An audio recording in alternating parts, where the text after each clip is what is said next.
Perintah Kaisar Naga. Bab 21 sampai dengan 30. Audiobook Novel Silat. Episode 3. Dev mengerutkan kening. Saya benar-benar penghuni di sini. Saya memiliki kunci rumahnya. Dev berkata lalu mengeluarkan kuncinya. Kunci ini diberikan kepada Dev oleh Huansu. Kunci emas itu bertatahkan logo Villa Bumi Indah. Itu sangat halus, dan keaslian kunci bisa dilihat sekilas. Penjaga keamanan mengambil kunci dan menatap Dev lagi. Katakan, dari mana kunci ini berasal? Ini adalah kunci Villa Puncak Bukit di Bumi Indah. Villa ini yang paling mahal, dimiliki oleh Tuan Su. Bagaimana mungkin kunci ini ada di tanganmu? Dev tercengang ketika mendengarnya. Dia tidak berpikir bahwa villa yang diberikan Huan kepadanya adalah yang paling mahal di Villa Bumi Mas. Hadiah ini benar-benar tidak kecil. Dev berkata dengan jujur, kunci ini memang diberikan oleh Tuan Su padaku. Omong kosong. Saya pikir Anda benar-benar mencuri kunci ini, atau mengambilnya. Bagaimana mungkin Tuan Su bisa memberikan kunci ini kepadamu? Penjaga keamanan berteriak keras, lalu melambaikan tangannya, dan 4 atau 5 penjaga mengelilinginya. Jaga mereka, aku akan menelepon. Penjaga keamanan memberi perintah sekarang, dan kemudian buru-buru pergi dengan kunci itu. Melihat ini, Edward buru-buru menarik Selin keluar dari taksi, dan sopir taksi juga ketakutan, meletakkan barang-barang Dev, dan pergi. Selin yang tidak bisa melihat, dia hanya bisa bertanya dengan curiga, Dev, ada apa? Apa yang terjadi? Dev mencoba menenangkan Selin, Bu, tidak apa-apa, kita akan masuk setelah beberapa saat. Ini hanya pemeriksaan rutin. Keamanan Villa Bukit Indah memang sangat ketat. Tentu saja, ini adalah area villa terbaik di Hongcheng. Ibu sudah bisa mencium aroma bunga di sini. Selin tampak bersemangat. Edward menatap Dev dengan marah. Sekarang mereka dihentikan dan dikelilingi oleh keamanan. Jelas ada yang tidak beres. Dia tidak percaya bahwa Dev memiliki teman yang meminjamkannya sebuah rumah di Bukit Indah. Pada saat ini, Mercedes-Benz hitam perlahan berhenti di depan Dev dan orang tuanya. Hei, bukankah ini Dev? Sedang apa keluargamu datang ke sini? Dengan begitu banyak barang, apakah kalian akan pindah ke Villa Bukit Indah? Pintu terbuka, dan Jackie turun dari kopilot, menatap Dev dengan ekspresi sarkastik. Kemudian Shanshan dan Yuna juga turun dari mobil. Mereka bertiga tertawa melihat keluarga Dev. Mereka juga datang ke Villa Bukit Indah terutama karena Shanshan ingin memamerkan rumah pernikahan yang dibeli Navarro di Villa Bukit Indah. Jadi dia membawa Jackie dan Yuna ke sini. Akibatnya, kebetulan melihat adegan seperti ini, mereka bertiga ingin sekali menonton adegan Dev dan keluarganya diusir. Dev melirik ketiga orang itu dengan dingin, dan mengabaikan mereka. Shanshan bertanya kepada seorang penjaga keamanan, apa-apaan ini? Penjaga keamanan tidak berani menyinggung Shanshan ketika dia melihat bahwa Shanshan berpakaian indah dan mengendarai Mercedes-Benz, dan berkata dengan suara rendah. Nona, orang-orang ini mengatakan bahwa mereka adalah penghuni Villa Bukit Indah, dan mereka bahkan mengeluarkan kunci villa. Kapten curiga bahwa kunci itu diambil atau dicuri oleh mereka, jadi dia pergi untuk memverifikasi. Begitu kata-kata penjaga keamanan keluar, ketiganya tertawa terbahak-bahak. Hahaha. Dev, kamu benar-benar berbakat. Mencuri kunci villa dan berlari ke sini lalu mengatakan bahwa kamu adalah penghuni di komunitas ini. Apakah kamu sendiri yang bodoh, atau apakah kamu memperlakukan orang lain sebagai orang yang lebih bodoh? Jackie tersenyum, matanya penuh ejekan.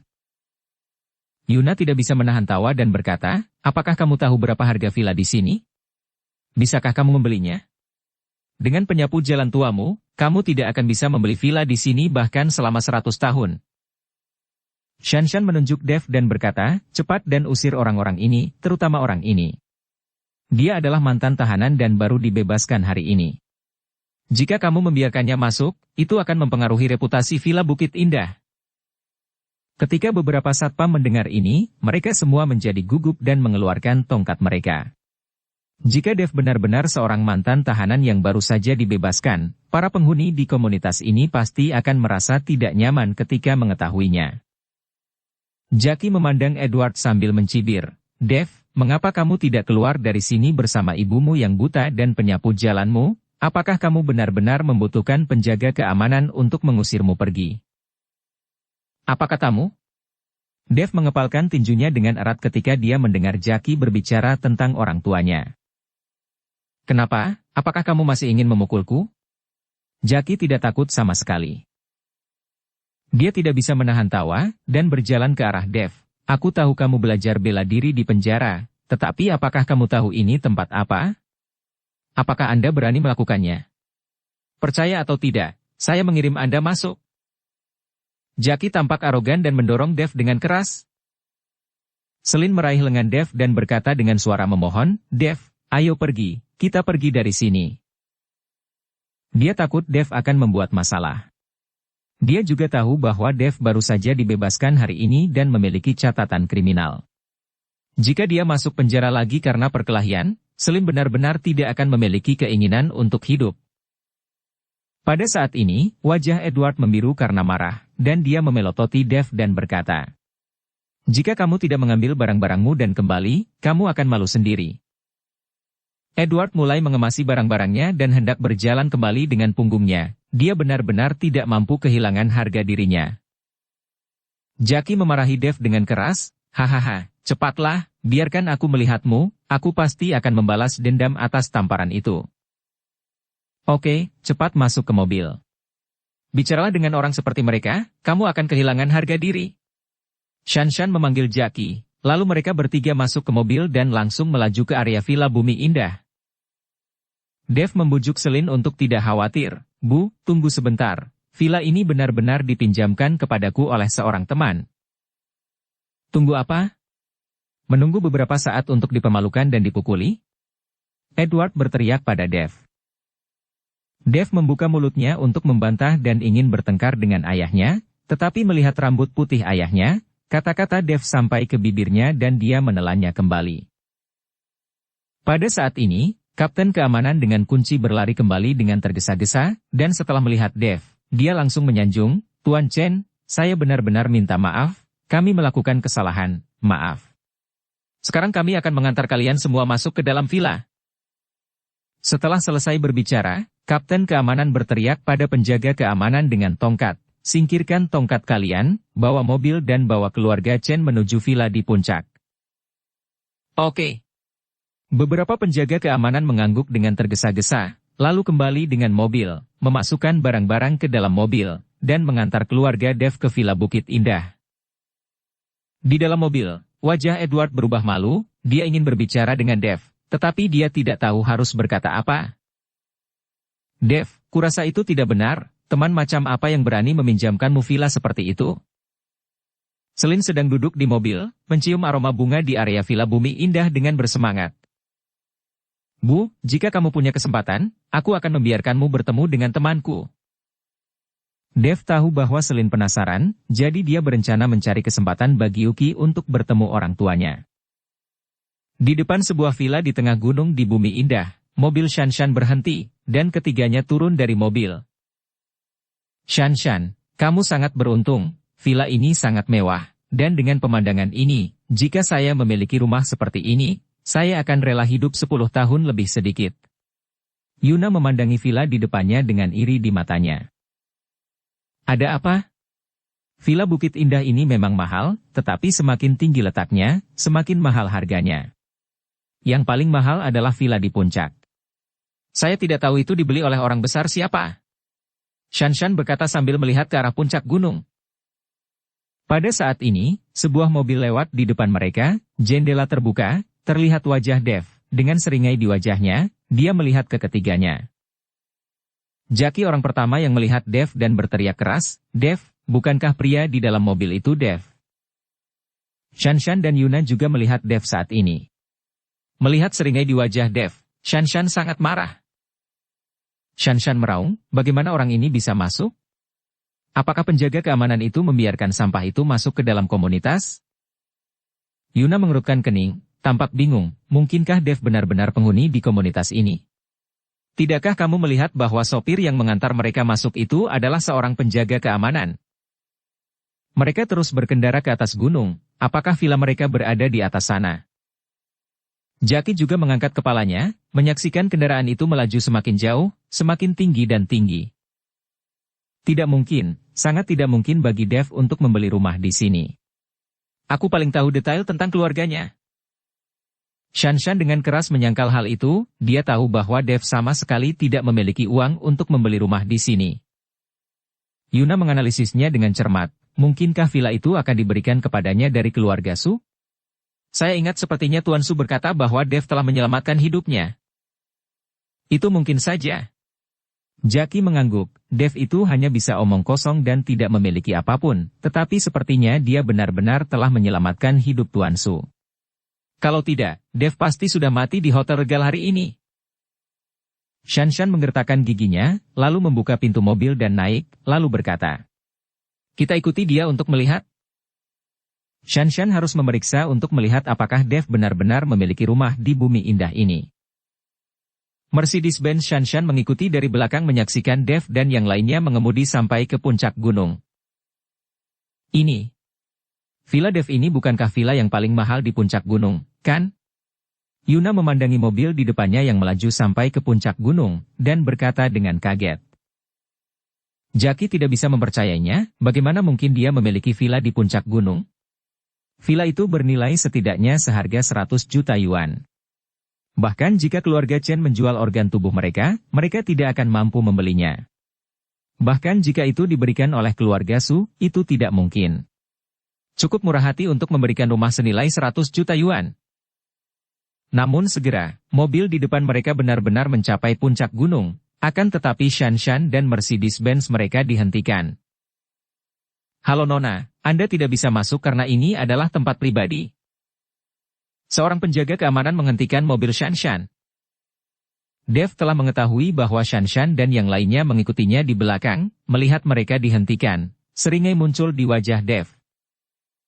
Setelah mencapai puncak gunung, seluruh puncak gunung dikelilingi oleh awan dan kabut. Villa itu seperti villa di negeri dongeng. Edward dan Dev tercengang oleh pemandangan ini.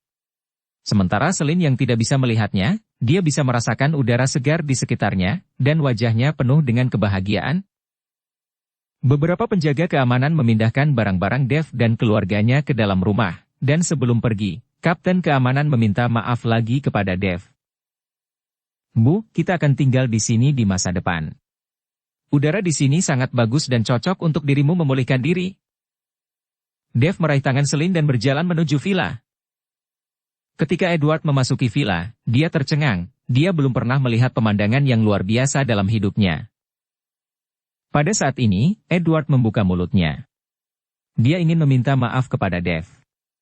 Meskipun dia sudah salah paham, tetapi tidak peduli seberapa keras dia mencoba, Edward tetap tidak bisa mengatakan apa-apa. Setelah berjalan di sekitar rumah, Dev berkata, "Ayah, Ibu, aku akan mengajakmu jalan-jalan untuk mengenali sekitar supaya Anda tidak tersesat di masa depan." Baiklah, beritahu Ibu tentang itu." Meskipun Ibu tidak bisa melihatnya, Ibu masih bisa merasakannya. Wajah Selin penuh kerutan saat dia tersenyum. "Bu, jangan khawatir, aku pasti akan menyembuhkan matamu." Dev membawa orang tuanya keluar dari villa dan mengagumi pemandangan dari puncak gunung. Saat mengajak Selin berjalan-jalan di sekitar, Dev merasakan sedikit kesegaran dari lingkungan sekitar, yang juga bercampur dengan aura. Mengetahui bahwa memerlukan aura untuk berkultivasi, Dev sangat senang. Aura di sini jelas jauh lebih kaya daripada yang di bawah, yang cukup bermanfaat bagi Dev untuk berlatih. Ini benar-benar tempat yang bagus untuk berlatih. Dev tidak bisa menahan diri untuk tidak menghela nafas.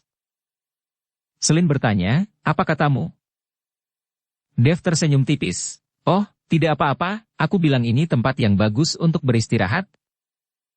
Ketika mereka berbelok ke jalan dari mana mereka datang, mereka menemukan bahwa Shanshan dan yang lainnya masih belum pergi.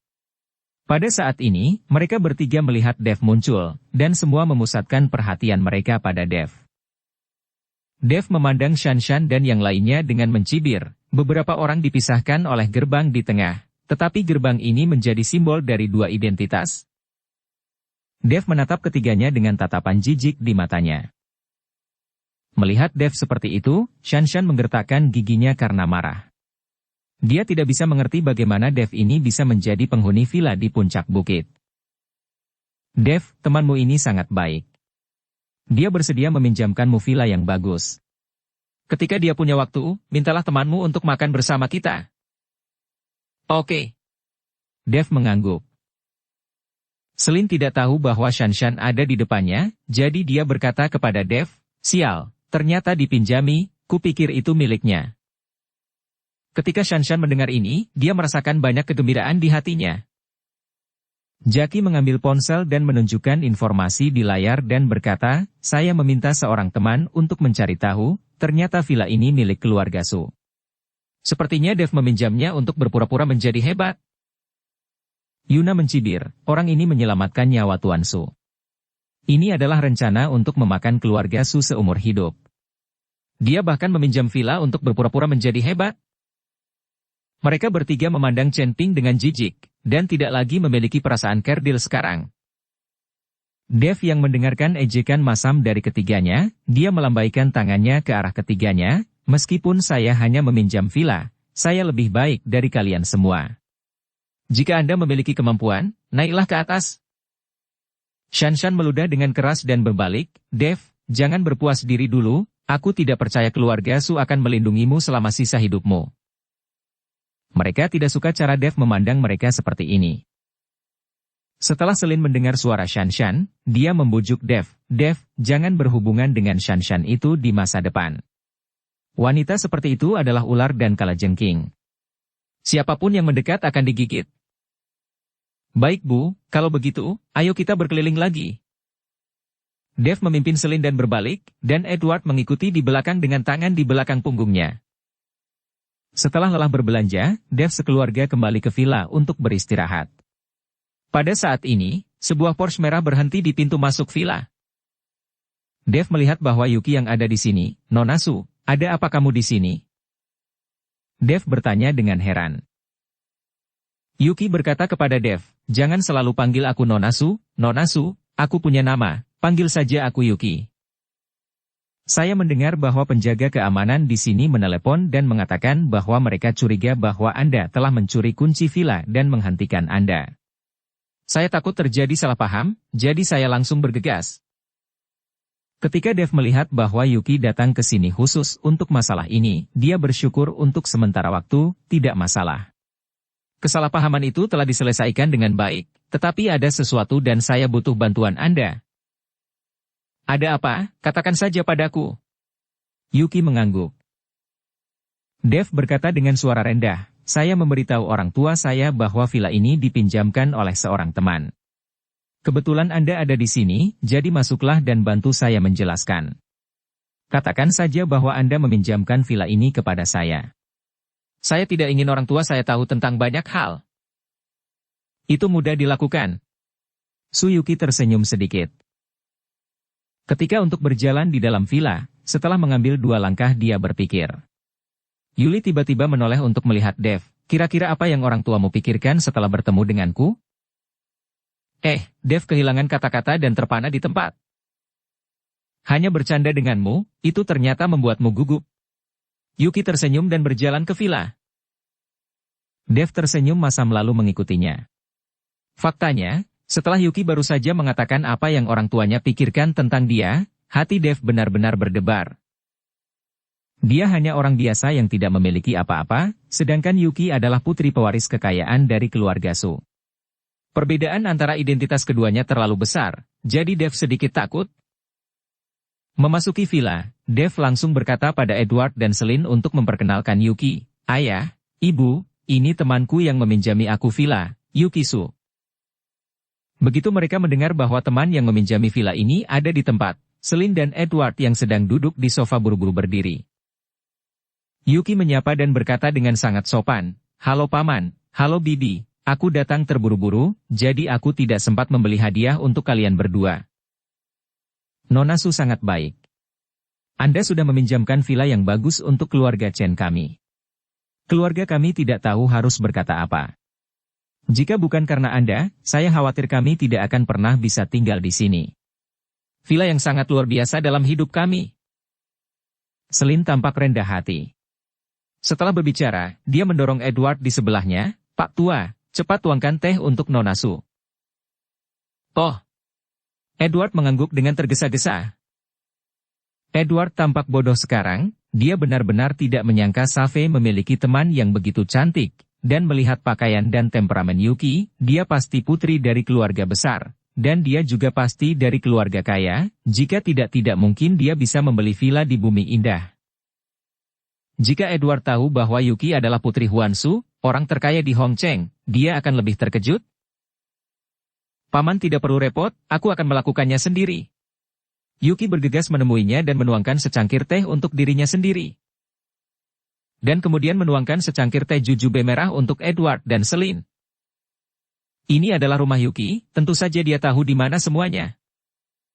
Yuki meletakkan teh di depan Edward dan Selin dan berkata, Paman, Bibi, ini teh jujube merah. Rasanya manis samar, tetapi sangat efektif dalam menurunkan lipid dan tekanan darah. Sangat cocok untuk diminum orang tua Anda. Nona Su terlalu sopan, meskipun saya tidak bisa melihat Anda, tetapi saya tahu dari suara Anda bahwa Nona Su adalah wanita cantik yang hati yang baik. Jika ada yang bisa menikahi Nona Su, itu akan menjadi berkah dalam 8 kehidupan, kata-kata Selin mengandung sesuatu. Tidak peduli apa identitas Yuki, untuk dapat meminjamkan villa mahal seperti itu kepada Dev, itu membuktikan bahwa dia tidak membenci Dev, dan bahkan memiliki kesan yang baik kepada Dev. Jika tidak, siapa yang akan menjadi teman yang akan meminjamkan villa mahal seperti ini? Kata-kata Selin mengandung harapan, mari kita lihat jawaban dari Yuki. Dukung channel Novel Silat dengan subscribe, follow, like, komen dan share. Bibi, bagaimana saya bisa sebaik yang Anda katakan? Pada kenyataannya, saya memiliki temperamen yang buruk, bahkan Dev mengatakan bahwa saya judes, dan bahkan Dev meneriaki saya. Bagaimana mungkin Yuki tidak mengerti arti kata-kata Selin, jadi dia tersenyum dan menjawab setengah bercanda. Benarkah? Selin tertegun, dan segera melambai kepada Yuki, Nona Su, jika Anda bertanya kepada saya, sebenarnya Dev biasanya cukup jujur, tetapi kadang-kadang dia terlihat seperti keledai yang keras kepala, dia itu seperti ayahnya. Begini saja, jika suatu hari dia berani meneriakimu lagi, katakan saja padaku, dan aku akan memberinya pelajaran untukmu. Ketika Yuki mendengar ini, dia terkikik, seperti keledai yang keras kepala. Sambil tertawa, Yuki tidak lupa menatap Dev. Itu membuat Dev terlihat malu. Bu, jangan bicara omong kosong. Temanku orang yang sibuk, tidak ada waktu untuk duduk dan mengobrol denganmu. Dev berencana untuk membiarkan Yuki pergi, jika tidak, dia mungkin tidak tahu apalagi yang akan dikatakan oleh Selin. Tidak masalah, aku suka mengobrol dengan Bibi.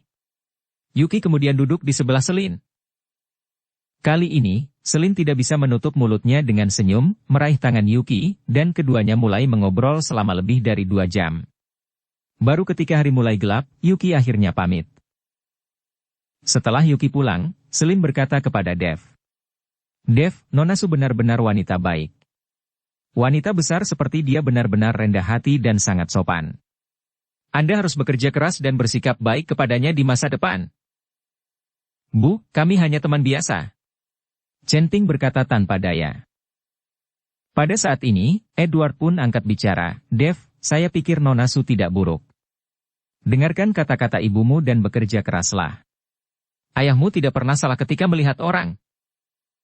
Anda harus tahu bahwa Edward tidak akan pernah mengucapkan kata-kata ini dengan mudah kepada Dev. Tapi kali ini, sepertinya dia sangat menyukai Yuki. Dia merasa Yuki sangat baik, jadi dia membujuk Dev untuk bekerja keras. Baiklah, jangan khawatir tentang itu. Dev terdiam beberapa saat dan berjalan ke kamar tidur. Setelah memasuki kamar tidur, Dev tidak langsung berbaring untuk tidur, tetapi duduk bersila, memejamkan mata sedikit, pikirannya bergerak, dan seni konsentrasi hari mulai aktif, dan energi spiritual di sekitarnya bergegas menuju Dev seperti air pasang. Selama 3 tahun terakhir, Dev telah melatih kultivasinya, dan dia tidak pernah memiliki hari libur. Ini juga permintaan Ryutua. Meskipun dia telah dibebaskan dari penjara dan Ryutua tidak bisa lagi mengendalikannya, Dev tetap giat berlatih. Segera, aura di puncak gunung, disertai dengan napas Dev, perlahan memasuki tubuh Dev. Aura ini membentuk pusaran kecil di sekitar tubuh Dev, dan kemudian dihirup oleh Dev. Sekarang Dev hanya melatih kekuatan Qi-nya, jadi dia menyerap lebih sedikit energi spiritual dalam bernafas. Bahkan jika dia menghirup banyak energi spiritual, tubuhnya saat ini tidak dapat dikonsumsi sekaligus. Dia perlu meningkatkan kekuatannya secara bertahap. Waktu berlalu, dan segera matahari muncul di cakrawala, dan Dev secara perlahan membuka matanya. Mengambil napas panjang, Dev merasa tubuhnya lebih nyaman dari sebelumnya. Energi spiritual di sini jauh lebih kaya dan lebih murni daripada di penjara. Setelah berlatih, tidak ada jejak kelelahan. Dev, waktunya sarapan. Suara seling terdengar dari luar. Dev meregangkan otot dan tulangnya, membuka pintu dan berjalan keluar. Sarapan dibuat oleh Edward, sangat banyak dan lezat. Setelah kedatangan Yuki kemarin, sikap Edward terhadap Dev jelas jauh lebih bersahabat, setidaknya sekarang terdapat senyum di wajahnya, dan tidak terlalu kaku. Setelah sarapan, Selin meminta Edward untuk menemaninya berjalan-jalan, sementara Dev berencana untuk turun gunung dan pergi ke pasar barang antik untuk melihat apakah dia dapat menemukan kuas spiritual dan cinnabar. Ia ingin menyembuhkan penyakit ibunya secepatnya, agar ibunya bisa melihat cahaya kembali. Sementara itu, setengah jalan dari atas gunung, di villa pernikahan Shanshan, Jackie dan Yuna tinggal juga bermalam di villa di malam hari. Pada saat ini, Shanshan tampak marah, memikirkan pernikahan yang dihancurkan oleh Dev kemarin. Dia sangat marah saat ini, tapi sekarang Dev masih bisa tinggal di atas kepalanya, bagaimana Shanshan dapat menerimanya? Shanshan bertanya pada Jackie, kapan teman-teman yang kamu sebutkan akan datang? Tenanglah, teman-temanku semuanya adalah ahli bela diri, dan itu lebih dari cukup untuk menghajar Dev. Jackie tahu bahwa Shanshan sangat marah, jadi dia memanggil beberapa temannya untuk datang, siap menghajar Dev, dan sekaligus juga untuk membalas dendam atas tamparan di wajahnya. Itu bagus, aku tidak percaya bahwa Dev tidak akan pernah turun gunung, dan keluarga Su bisa menjaganya selama sisa hidupnya. Shanshan menggertakkan giginya, sampah ini mematahkan lengan kakak Navarro dan menggagalkan pernikahanku, sialan. Setelah berbicara dengan marah, Shanshan memandang Jackie dan berkata, saya akan pergi ke rumah sakit untuk menemui Kak Navarro, dan saya akan menyerahkan urusan Dev kepada Anda. Setelah masalah Dev selesai, kamu akan mendapat manfaat yang banyak dari Kak Navarro. Tidak masalah, tunggu saja kabar baik dariku. Jackie mengangguk senang. Dev berjalan menuruni gunung, tetapi tepat saat dia setengah jalan menuruni gunung, dia dihentikan oleh 4 atau 5 orang. Jackie memandang Dev dengan mencibir, Dev, aku sudah lama menunggumu turun. Di belakang Jackie ada beberapa orang memegang tongkat dengan ekspresi garang di wajah mereka. Menunggu aku? Dev melirik Jackie dengan dingin, jika mau pertarungan, kalian semua tidak pantas untuk bertarung denganku. Kemarin, selusin orang dari keluarga Xiao dikalahkan olehku. Sekarang kamu pikir kamu bisa berurusan denganku hanya dengan beberapa kecoak? Jackie tersenyum dan tidak menatap mata Dev sama sekali, hahaha. Dev, aku khawatir kamu tidak tahu siapa yang aku bawa hari ini. Kamu masih berani mengatakan bahwa kamu sangat hebat. Kamu akan tahu diri ketika kamu nanti berlutut dan memohon belas kasihan dan ayah dan ibumu juga akan menangisimu. Kemarin Jackie melihatnya. 10 atau bahkan lebih gangster orang botak itu, dan mereka tidak memiliki kekuatan sama sekali. Mereka dirobohkan oleh Dev dengan satu pukulan. Tapi hari ini berbeda. Beberapa orang yang dia bawa semuanya adalah ahli bela diri, dan mereka semua adalah jago bela diri. Dengan 1 lawan 10, itu lebih dari cukup untuk berurusan dengan Dev. Dev melirik Jackie dan berkata, sepertinya tamparanku hanya mencederaimu dengan ringan, dan aku seharusnya mematahkan tangan dan kakimu saat itu, jadi kamu tidak perlu melompat lagi di depanku. Sial, kamu masih menyebutkan apa yang terjadi kemarin. Jika hari ini aku tidak menghajarmu hingga jatuh ke tanah dan memohon belas kasihan kepadaku, jangan panggil aku Jackie.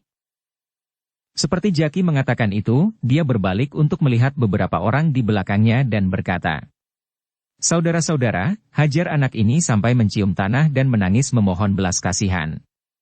Seseorang akan dibayar 100.000 yuan untuk yang bisa menjatuhkannya. Apakah kalian bisa mendapatkan uang ini atau tidak, itu terserah kalian.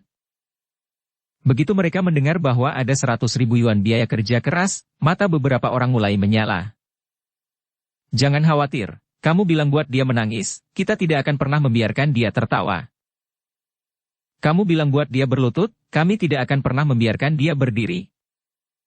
Beberapa orang memandang Dev dengan jijik, dan mereka bahkan tidak menatap mata Dev sama sekali. Hanya karena anak ini sangat lemah, aku akan membuatnya menangis memanggil ayah dan ibunya.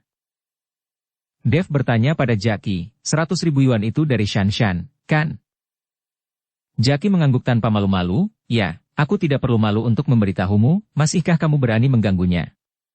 Kamu mematahkan lengan putra keluarga Xiao, tidak mungkin keluarga Xiao melepaskanmu, aku hanya memberimu makanan pembuka untuk mereka. Dev merentangkan tangannya tanpa daya, dan kemudian tiba-tiba menendang Jackie. Ya, sepertinya aku benar-benar tidak boleh berbelas kasih. Mendengar suara tendangan, tubuh Jackie langsung terbang menjauh. Beberapa orang yang masih penuh penghinaan barusan, ekspresi mereka membeku untuk sesaat, dan mereka semua tidak bisa mempercayai apa yang mereka lihat. Perlu diketahui bahwa, dibutuhkan banyak kekuatan untuk menendang orang dengan satu tendangan hingga terbang seperti itu. Tampaknya Dev benar-benar memiliki kemampuan yang bagus. Uhuk. Jackie jatuh ke tanah, batuk seteguk darah, dan kemudian meraung mengerikan. Bunuh dia, bunuh dia. 4 atau 5 orang saling melirik, mengingat kerja keras mereka akan mendapatkan 100.000 yuan, dan mereka semua bergegas maju dengan gigi terkatup. Orang-orang ini benar-benar telah berlatih, dan bekerja sama satu sama lain secara diam-diam. Dev mencibir, dan kemudian bergerak ke arah mereka, kecil. Bang! Bang! Bang! Dalam waktu kurang dari setengah menit, semua ahli bela diri yang dibawa Jackie jatuh ke tanah dan mengerang kesakitan. Ekspresi mereka masing-masing terlihat sangat kesakitan. Kali ini Jackie tercengang. Dia menelan air liurnya, dan ekspresinya benar-benar tidak percaya.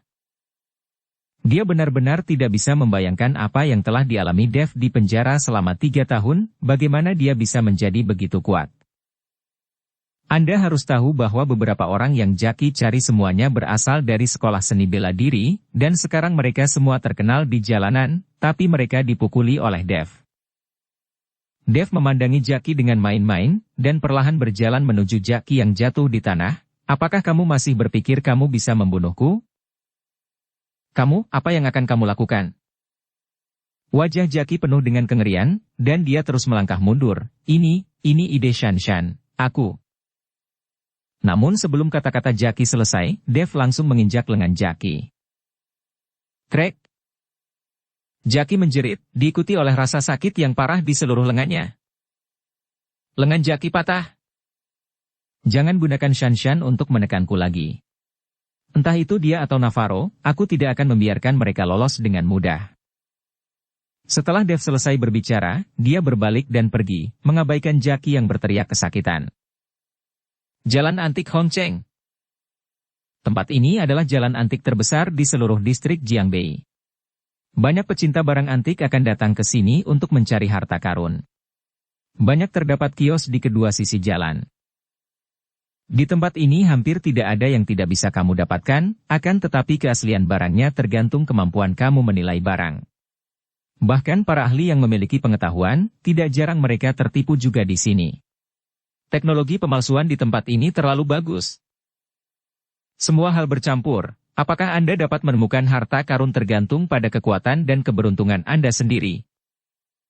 Dev belum pernah ke tempat seperti ini sebelumnya, dan sekarang dia sedikit penasaran ketika dia melihat berbagai hal yang mempesona.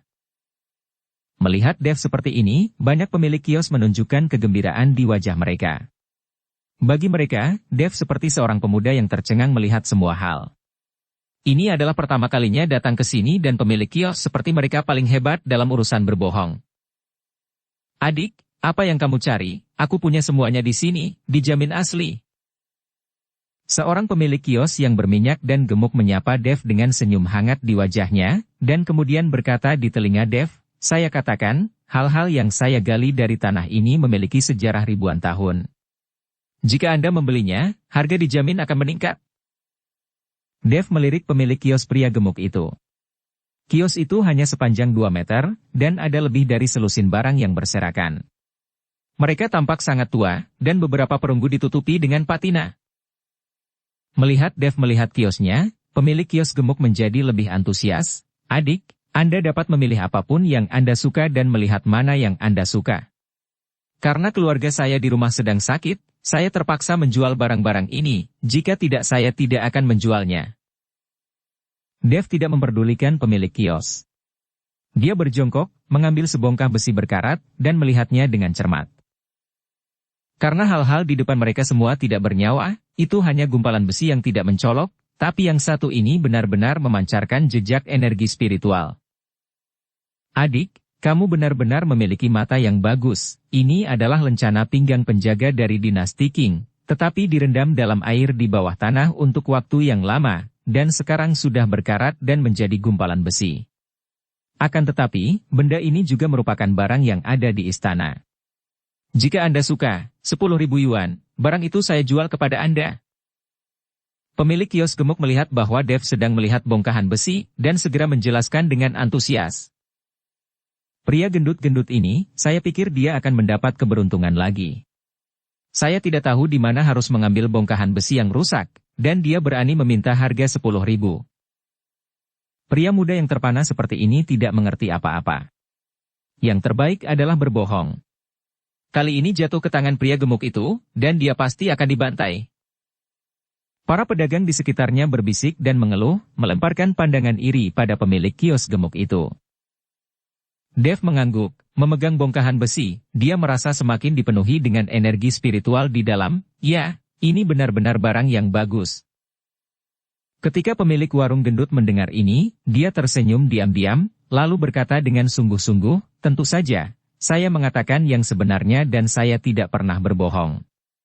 Jika bukan karena keluarga saya yang sedang sakit, saya tidak akan menjualnya seharga 10.000 yuan. Nah, sekarang barang ini aku jual kepadamu. Pemilik warung gendut itu berkata, matanya merah, dan dia bahkan meneteskan air mata. Dev melihat keterampilan akting yang buruk dari pemilik kios gemuk, dan tersenyum dingin di dalam hatinya. 10.000 yuan, saya akan membelinya. Saya akan mentransfer uangnya kepada Anda.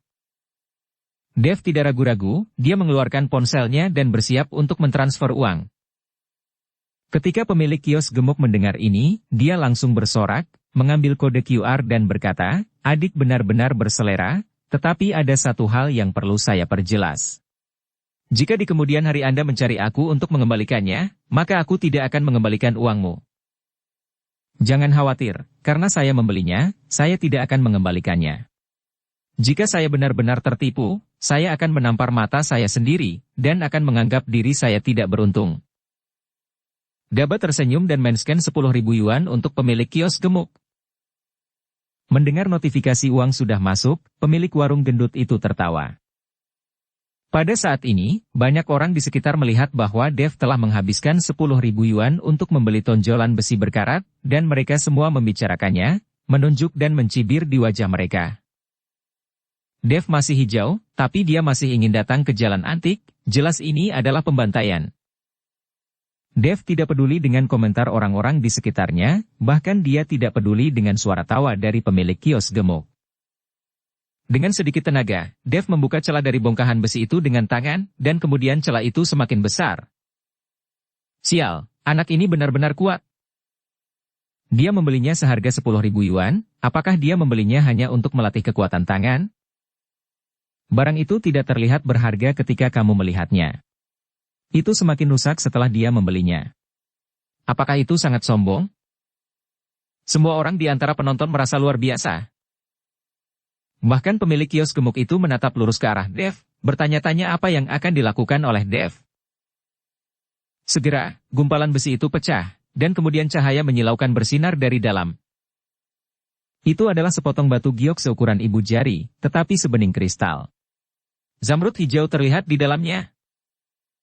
Dev mengeluarkan batu giok dan membuang gumpalan besi yang berkarat. Ternyata aura yang dirasakan datang dari batu giok.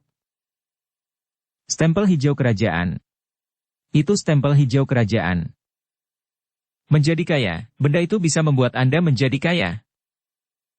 Apakah anak ini sebelumnya mengetahui bahwa ada sesuatu di dalam sana?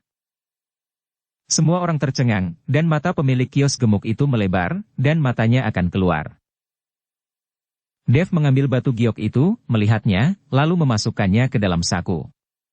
Benda ini adalah liontin giok untuk ibunya, yang dapat mengusir roh jahat dan dingin serta bisa menyehatkan tubuh. Tepat ketika Dev memasukkan batu giok ke dalam sakunya dan hendak pergi, pemilik kios gemuk menghentikannya. Pemilik kios gemuk itu bertanya dengan senyum di wajahnya, "Adik, mari kita diskusikan sesuatu dulu. Kamu jual saja batu itu kepadaku." "Tidak dijual." Dev menggelengkan kepalanya, siap untuk melewati pemilik kios gemuk dan pergi. Melihat Dev tidak menjualnya, dan bersikeras untuk pergi, wajah pemilik kios gemuk itu menjadi dingin, dan dia mengubah wajahnya yang ramah sekarang, menunjukkan ekspresi tegas, "Adik, apakah kamu tidak mengerti, batu giok ini milikku? Bagaimana kamu bisa membawanya pergi?" "Milikmu?" Dev tercengang, "Saya baru saja membeli ini, bagaimana ini menjadi milik Anda? Begitu banyak orang yang menonton. Apa yang saya jual kepada Anda adalah gumpalan besi. Saya tidak akan menjual batu giok yang berada di dalamnya kepada Anda. Anda dapat mengambil gumpalan besi itu, tetapi batu giok itu harus kamu berikan kepadaku." Setelah pemilik kios gemuk selesai berbicara, 5 atau 6 pria kekar bergegas keluar dari rumah di belakangnya, masing-masing dengan wajah buruk. Orang ini masih terlalu muda. Dia tahu ada sesuatu di dalamnya. Kenapa dia tidak pulang dan buka di rumah? Membuka di sini, bukankah itu mencari masalah? Sangat disayangkan, kali ini, harta karun di tangannya akan terbang, dan stempel hijau kaisar itu bernilai setidaknya 1 juta. Saya pikir itu lebih dari 1 juta. Orang-orang di sekitar merasa kasihan pada Dev, tetapi tidak ada yang maju untuk mengucapkan sepatah kata pun untuknya. Dev memandangi pria-pria besar yang keluar, dan sudut mulutnya sedikit terangkat. "Tokomu adalah toko hitam," dengan terang-terangan merampas barang yang telah dibeli oleh pelanggan. Pemilik kios gemuk telah benar-benar menunjukkan wajah aslinya dan tidak lagi berpura-pura. "Berhenti bicara omong kosong, serahkan batu giok itu, dan aku akan membiarkanmu pergi. Kalau tidak, kamu tidak akan pernah mau pergi." Dev tersenyum dingin tanpa rasa takut di wajahnya. "Saya telah mendengar bahwa jalan antik banyak menyembunyikan kotoran busuk, dan tampaknya itu benar. Saya telah melihatnya hari ini. Begini saja. Jika saya tidak menyerahkan batu giok ini, apa yang akan Anda lakukan terhadap saya?" Kata-kata Dev menyinggung seluruh jalan antik, dan banyak pemilik kios di sekitarnya berteriak, dan bahkan meminta pemilik kios gemuk untuk bergegas dan memberi pelajaran pada Dev. "Wah, kamu mencari mati." Setelah pemilik kios gemuk selesai berbicara, dia meninju Dev dengan 1 pukulan. Angin menderu, jelas pemilik kios gemuk ini telah berlatih, jika tidak mungkin memiliki kecepatan dan kekuatan seperti itu. Pikirkan tentang ini, jika Anda tidak memiliki kesempatan kedua, apakah Anda berani membuka toko di sini untuk menipu orang? Dev mendengus dingin, dan langsung mengulurkan tangannya dan menamparnya. Dev menampar wajah pemilik kios gemuk itu dan membalikan badan pemilik warung gendut itu beberapa kali sebelum berhenti. Setengah dari wajahnya merah dan bengkak, dan sekarang dia memiliki kepala yang gemuk dan telinga yang besar. Sekarang wajahnya bengkak lagi, kali ini terlihat seperti kepala babi. Pemilik kios gemuk meraung, "Bunuh dia untukku, bunuh dia." Beberapa pria kekar langsung menyerbu ke arah Dev. Raungan terdengar dari mulut mereka. Bang bang bang. Tapi hanya dalam sekejap mata, semua pria kuat ditendang kembali oleh Dev, dan kemudian jatuh ke tanah dan tidak bisa bangun lagi. Kali ini, semua orang tercengang. Para pedagang yang berteriak tadi menutup mulut mereka satu persatu, bahkan ada yang menyelinap pergi. Mereka tahu bahwa mereka telah bertemu dengan orang yang kejam hari ini. Setelah tertegun sejenak, pemilik kios gemuk itu berkata dengan wajah muram, "Nak, kamu berani membuat masalah di jalan antik, tahukah kamu siapa yang melindungi tempat ini? Ini adalah situs Aula Harimau, dan dilindungi oleh Tuan Harimau. Tunggu saja, kamu akan mati." Pemilik kios gemuk itu tahu bahwa begitu kata Aula Harimau keluar, Bahkan jika Raja Surga datang, dia akan gemetar 3 kali. Ada juga banyak orang yang membuat masalah di Jalan Antik, dan bahkan inspektur, pemilik paviliun dan tokoh besar lainnya, tapi siapa yang tidak menampar pantat sendiri dan pergi ketika mereka mendengar Aula Harimau? Aula Harimau. Dev tersenyum dingin. Jika saya mengatakan saya tidak takut pada Aula Harimau, apa yang dapat Anda lakukan? Begitu suara Dev jatuh, tiba-tiba ada suara yang datang, dan kemudian para penonton langsung menyingkir. Siapa yang tidak takut aku berkumpul di Itang? Seorang pria dengan bekas luka di sisi kiri wajahnya datang, diikuti oleh selusin orang di belakang pria itu, masing-masing dengan tatapan garang. Apakah itu pedagang kaki lima atau orang banyak yang menonton? Setelah melihat orang-orang ini, satu persatu jelas menunjukkan rasa takut. Ketika pemilik kios gemuk melihat pria itu, dia segera merangkak, "Kakak Scarface, anak ini ada di sini untuk membuat masalah, dan dia juga merampok dari saya sebuah batu giok yang ingin saya berikan kepada Tuan Harimau. Batu itu adalah stempel hijau kerajaan. Tuan Harimau menyukainya." Kemampuan pemilik kios gemuk ini untuk mendramatisir keadaan benar-benar licik seperti ular.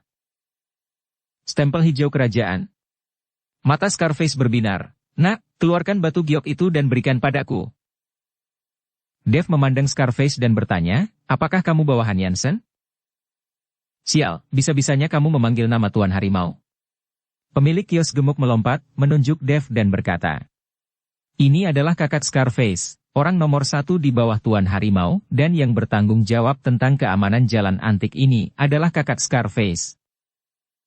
Dev tidak peduli dengan pemilik kios gemuk, tetapi menatap wajah Scarface dan menunjukkan cincinnya. "Apakah kamu tahu cincin ini?" Scarface melirik dengan hati-hati, dan berkata dengan tatapan jijik, "Cincin tembaga yang rusak, apa yang perlu diketahui? Sekarang kamu serahkan batu giok itu, aku bisa memaafkanmu karena tidak menghormati Tuan Harimau." Dev mengeluarkan batu giok itu.